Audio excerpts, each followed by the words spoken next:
Welcome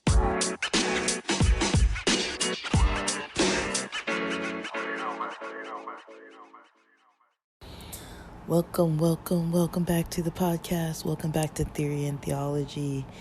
On this podcast, we talk a lot about different theories, different cultures, spirituality. I mean, that kind of is combined with like culture.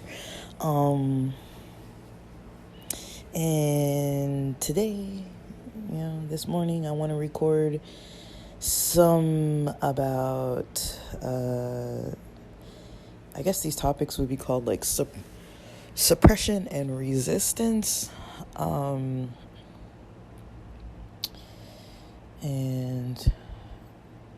I'm basically, it's my birthday weekend. It's just an update. It's my birthday weekend.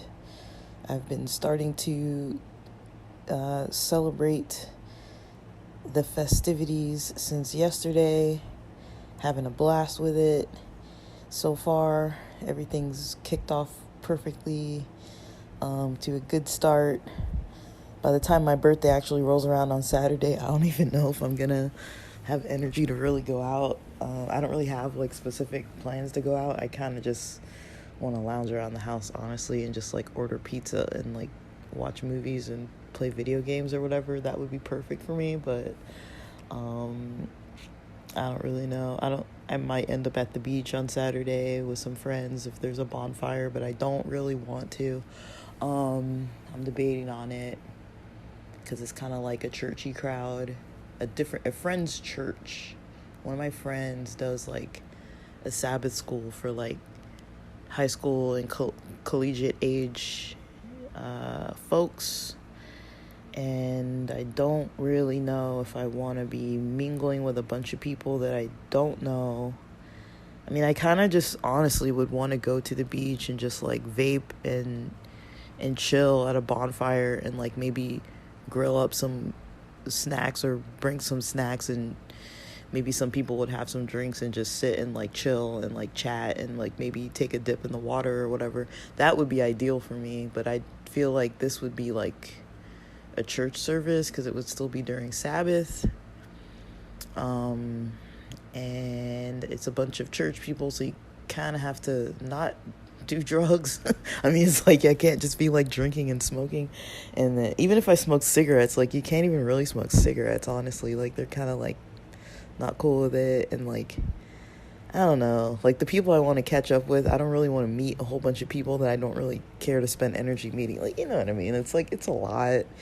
I don't really want to do it, but like I don't know, like I'm kind of trying to force myself to get out of the house too and mingle, but I don't know. That's a lot to try to get motivated to get up and go do, like spend a bunch of social energy doing things that I'm kind of like past trying to do, like all the like superficial like chit chat, kind of like where'd you go to school, what do you do for work, and blah blah blah blah blah. Like I'm just not in the mood for all that, and like it's kind of like pointless. Like I don't know, like I'm not really into talking about that kind of stuff. Like I mean, I don't know, it's kind of different though when it's like a younger crowd, like people who maybe aren't like fully into school yet, like or fully into their career yet. To me it's a little bit different when it's like younger people, because I am kind of like old now. I'm an elder millennial now, so I have been, but yeah, I'm feeling it a little bit. But yeah, I would be like I'm not trying to be like a role model or something, but I'm not trying to be like getting in anybody's way either. But like I think some kids, some teens, some college age people don't really know maybe what they're trying to do. And I think, I have heard a lot of people say they want to go into psych, and I think it's nice to talk to people who say that. I mean, I've done it before when I've had like one of my besties has a younger brother who had a girlfriend. They're now married, but they used to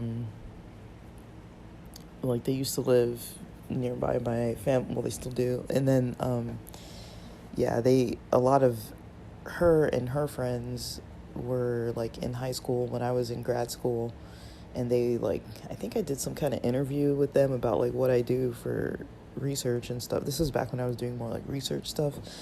And I was like, yeah, it's kind of interesting when you're actually in the field, in the job, and you can kind of like talk about like what you actually do.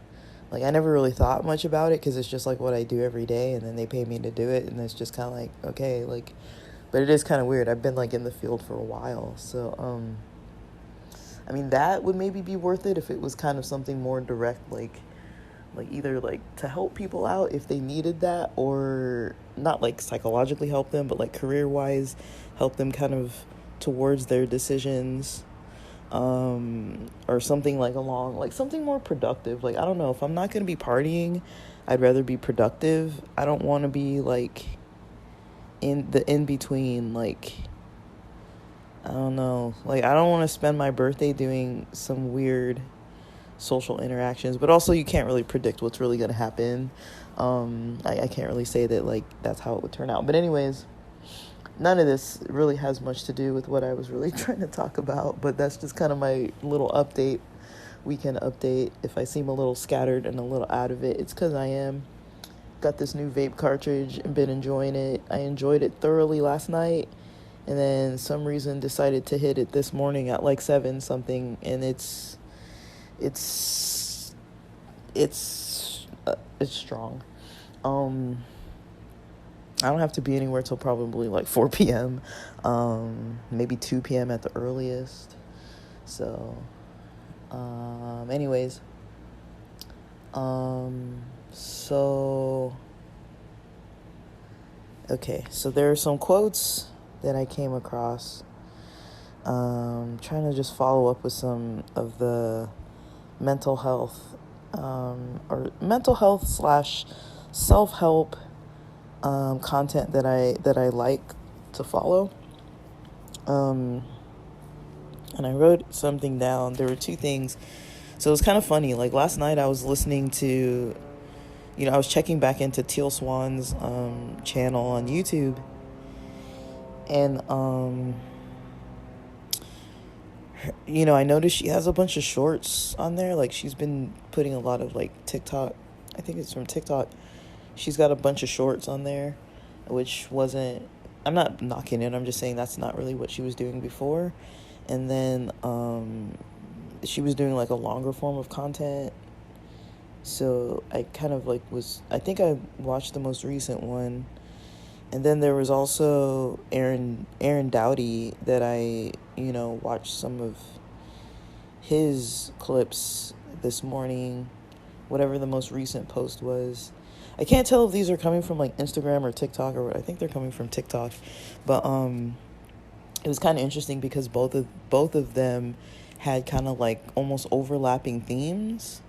Now, Teal Swan often talks about like psychological topics, a lot about shadow work.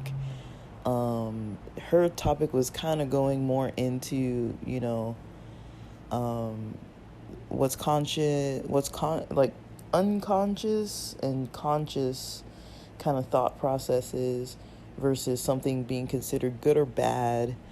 So, like, a lot of times people think that they're in their light energy. This is her explanation, that people think that they're in like their light energy when their thoughts are good, and that they're in their shadow when the thoughts are bad. But she was saying more along the lines of it's more based on what's conscious. It doesn't, that's in the light, and it's not necessarily if it's good or bad or negative, positive. It's more like conscious versus unconscious. And she says that there might be some kind of a toxic component toward just only wanting to focus on the positive, the good, the good, because what that does is it makes you kind of suppress the bad, or what's considered negative. Like nobody wants to experience negative things, honestly. It's hard to handle, it's hard to deal with. But eventually it's going to get dealt with one way or another. It's going to come out one way or another and resolve itself, either in a healthy way or a very unhealthy way or somewhere in the middle. So either way, you kind of can't necessarily escape it. And then Aaron Doughty, he talks a lot about resistance, relationships, attachment. His clips, it was like a series of little clips put together as like one coherent video, but it was a little, I'm not trying to be offensive, it's just like a little choppy, like little pieces into one video. I think it was recorded in multiple segments maybe, or he took multiple clips from other videos or something. That's what it kind of looked like. But he does talk a lot about resistance and energy and like that kind of thing. And I've kind of noticed that topic coming up a lot lately, because it's kind of weird. Even last night before I went to sleep, I was recording kind of more about like creative energy and kind of like the flexibility that it can maybe take to, get to a place of being creative versus avoiding being creative altogether. Like how to kind of how to be flexible to work around it when there is like kind of a resistance towards working on something that you want to work on, or just generally being creative and like having a creative outlet when you want to be creative, but just kind of you're talking yourself out of it, kind of when there's no like actual outside force that's really like stopping you, like you're not tired, you're not sick, you're not really actually having like some kind of a matter that's going to stop you. It's just kind of like your mind telling you like I was saying, like for me, my mind tells me like I'm tired, I'm stressed, like whatever, but it doesn't necessarily mean that it's true. It's just usually that's what my head is telling me that makes me not really want to do it. But yeah, anyways, some quotes. The quote that Teal Swan said that kind of stuck out to me was, she said, "The energy of suppression makes things grow. The energy of suppression makes things grow." And Aaron Doughty said, "Resistance is a repelling type of energy. Resistance is a repelling type of energy." And it's kind of like, so like with Teal Swan saying like that's when you suppress things, it makes them grow. Like they kind of come to the surface either way, and it kind of expands into other things because it just starts seeping into things because it's not getting resolved. And you're trying to like push it down or like avoid it or ignore it, and it can't really be ignored. And then resistance, he was talking more about like relationships, attachment, how people can be really clingy, or people can be really needy, and that's like something that a lot of people want to get away from. And then also resistance is a type of energy that repels other people. It repels things, like a repellent, like a bug repellent. But yeah, I mean, I can kind of see kind of where that comes from. Like, I do think that a lot of times the mindset, like people can kind of tune into kind of a mindset, and it can be maybe attractive or unattractive, and then people can kind of, like when it comes to things that are hard to deal with, it kind of makes more sense to try to learn to deal with them in some way or another. Like something that I do that I find helpful, and this isn't like psychological advice or anything, but like something I do that I find helpful is find any version of something that I'm willing to do, even partially. I find that to be more helpful than doing absolutely nothing.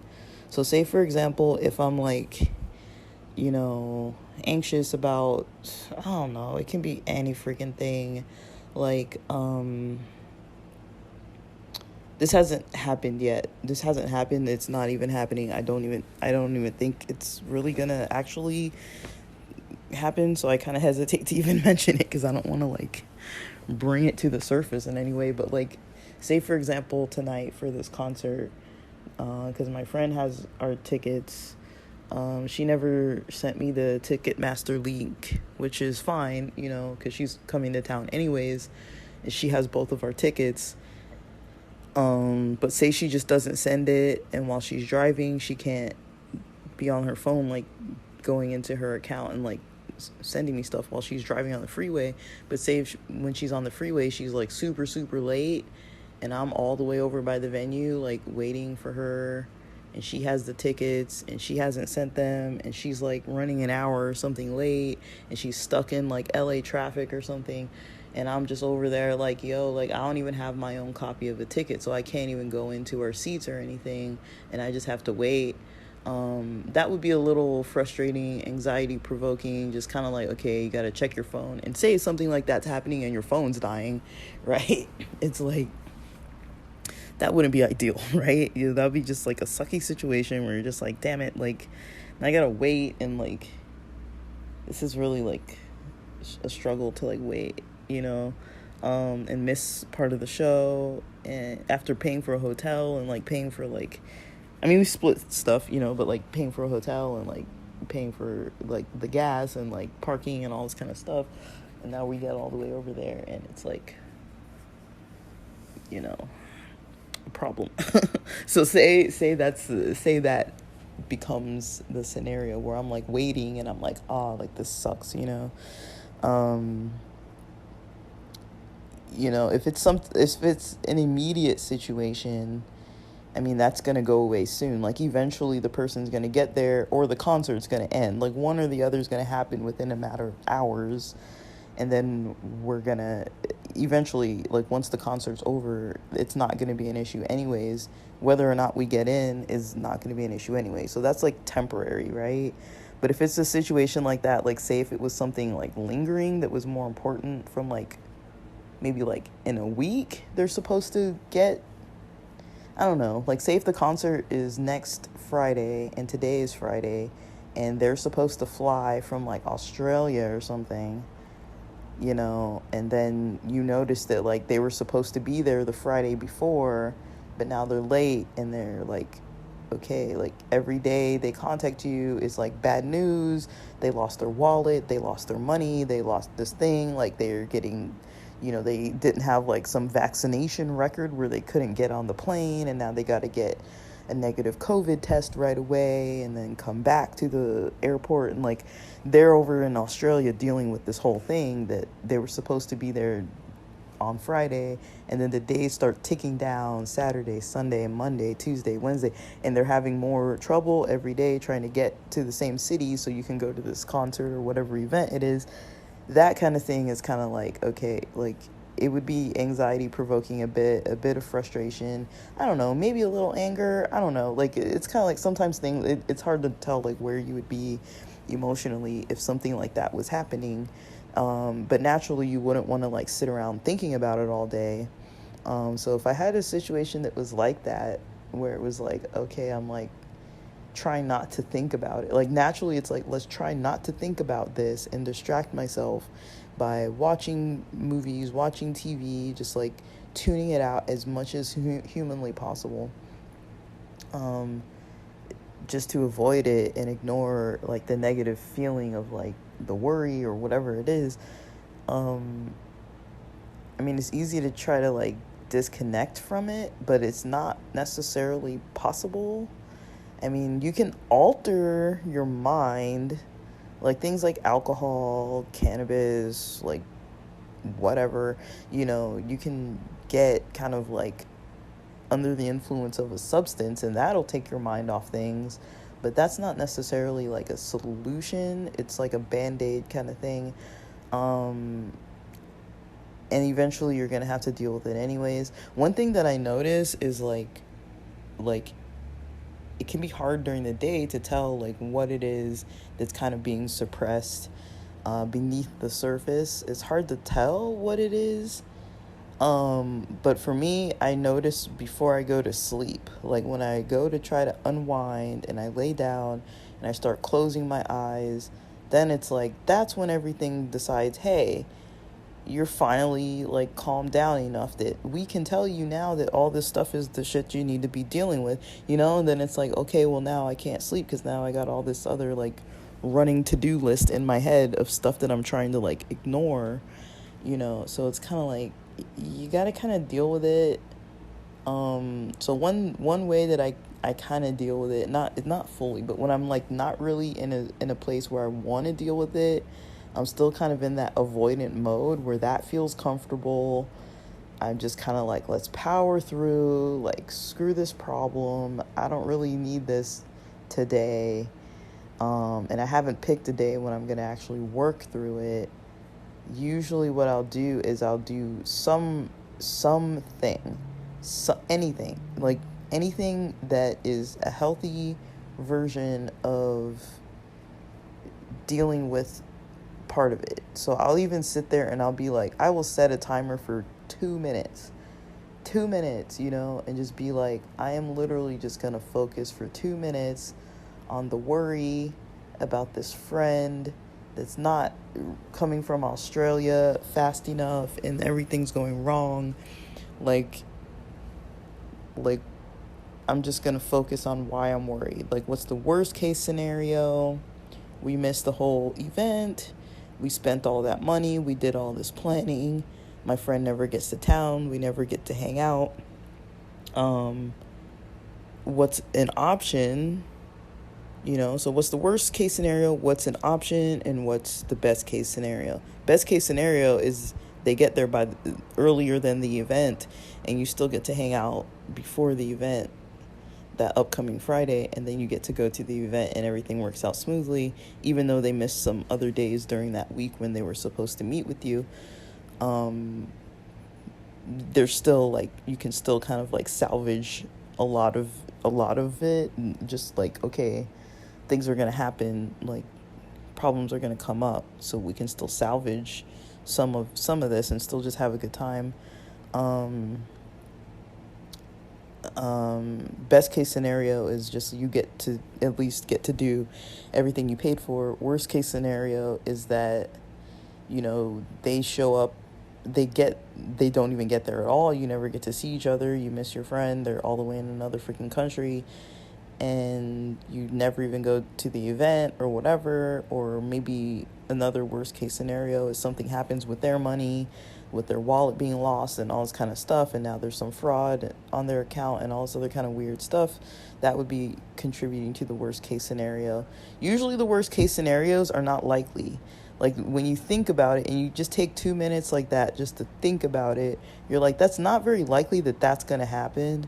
Like, of course, you can't predict, I can't predict the future that, like, okay, this definitely 100% isn't going to unfold this way.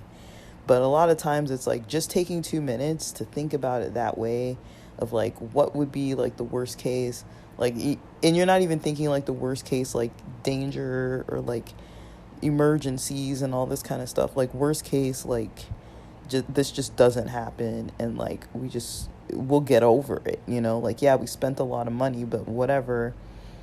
Or maybe your friend gets there late, you missed the whole concert, but they're able to stay a whole different week, even though maybe you're working that week, you're busy that week, but you can maybe see each other one night or 2 nights or something and like hang out a little bit. They make it into town, after the concert. Like, the concert's next Friday, they make it next Saturday, and they're able to stay Saturday to Saturday. At least something happened, and hopefully they have fun, and hopefully they recovered their wallet and got all the stuff they needed and everything, and had a good trip, and they made it anyways, and were able to kind of like mingle with you and hang out, and like you guys caught up and had a good time together. I mean, that would suck to miss all the concert you paid for. Or the event you paid for. It would suck, but it's like, at least you got some other version of something. Or like, if they get there and it's late, and then it's like you still get a partial version of something, right? So when you think about it like that, when you just take a couple minutes to think about it, it's like, yeah, that would suck but also trying to like be there for your friend and not being like a jerk and being like, oh, like you should have done this better, you should have done that. It's like, dude, like things happen, especially with airports these days and like COVID and all this nonsense. It's like you can't tell what's going to happen when you try to go out of town versus to anywhere. Like you can't tell what the heck is going to go on in life these days. It's not very predictable, but it kind of helps to just have like, even just take 2 minutes to just think about it like that. And some problems, of course, they're going to be like deeper issues. They're not just going to be like, I'm just trying to have fun and my stress is coming from me trying to have fun.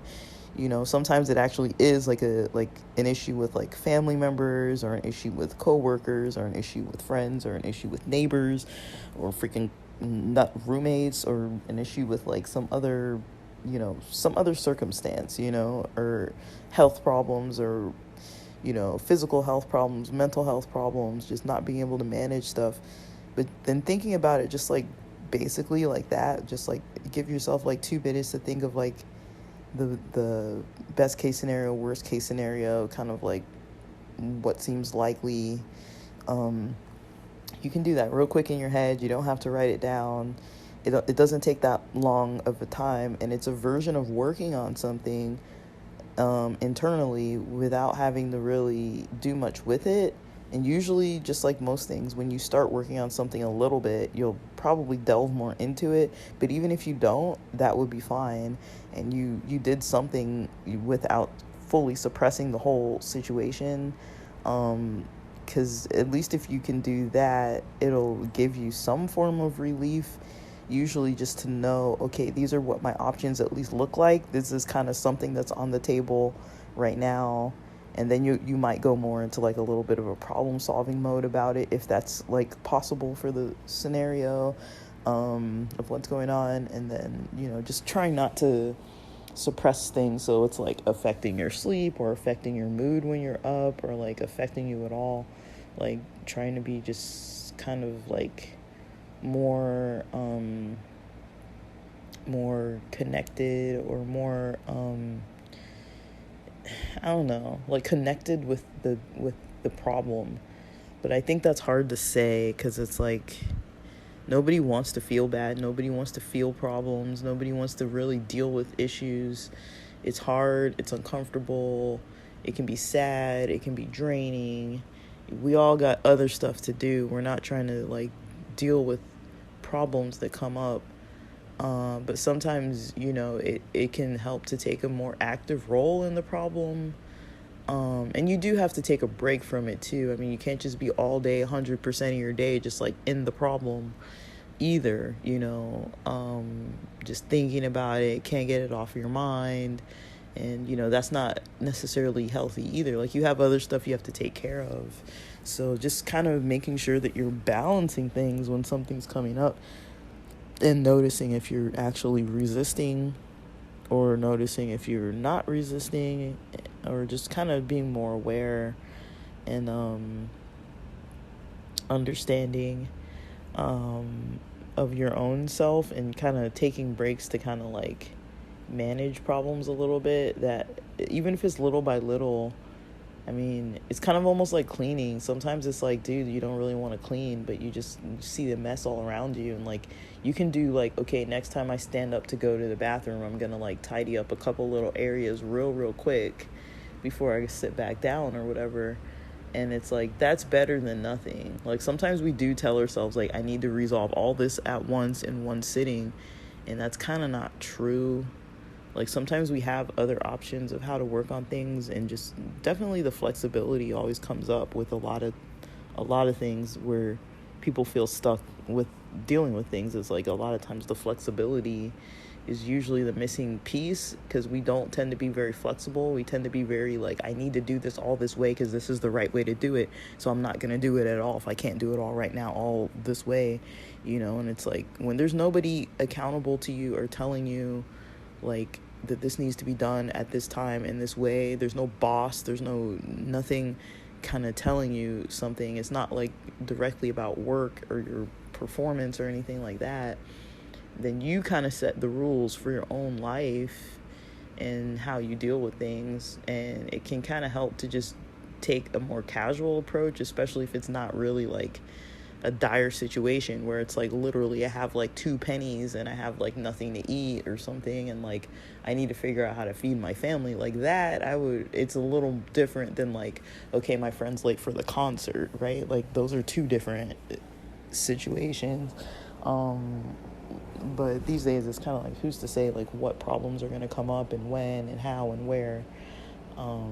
Just knowing how to deal with them, kind of having a method to deal with them. And sometimes when you're in a good space too, it can help to kind of figure out how you're going to try to problem solve the next time something comes up, which is kind of, it sounds weird, but it can kind of help, because then you can kind of like make a game plan for yourself. But it's getting late for me. This is probably 20 minutes longer than I wanted it to be, but